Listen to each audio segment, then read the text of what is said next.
else is on your radar right now? You mentioned, of course, what's going on in China and, Uyghurs going into re-education camps. So there is a bit of a moral impetus to some extent when you think about some of the issues that we hear about. And of course, here in the U.S., we have our own issues. But how do you see this playing out?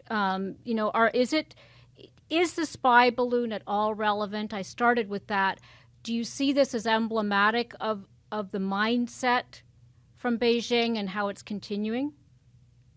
I think so in a way, because I think if you read state media out of China, there's this kind of mocking tone that's been taken that I think speaks to a swagger that is relatively new to Chinese politics and is worth paying attention to. And then there's also there's like a tendency to very quickly point out that what China is doing with its spy balloon is not much different than what the U.S. does with its spying capacities too. There's a kind of equating of the two that I think is probably, I'd have to imagine, catching on and persuading a lot of Chinese people of the role their government should have in the world. I mean, in general, I remember I spoke when I was reporting the book to someone who worked on the 2008 Beijing Olympics, and that was a real coming out moment, ceremony. Wasn't it? Yeah.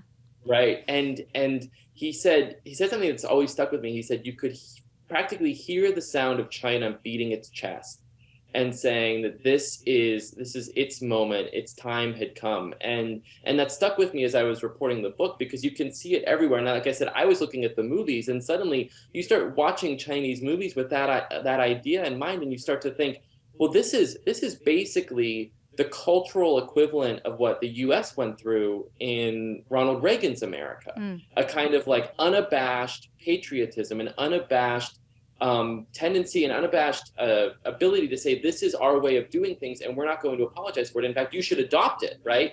And so I think we're seeing a kind of parallelism there where it feels like China is in that moment now where it feels its sort of elevation, it's been biding its time, and it's not going to apologize for it. Great. I think there's a lot more to come. So thanks for joining us, Erich. Oh, it's been my pleasure. Thank you. Thanks.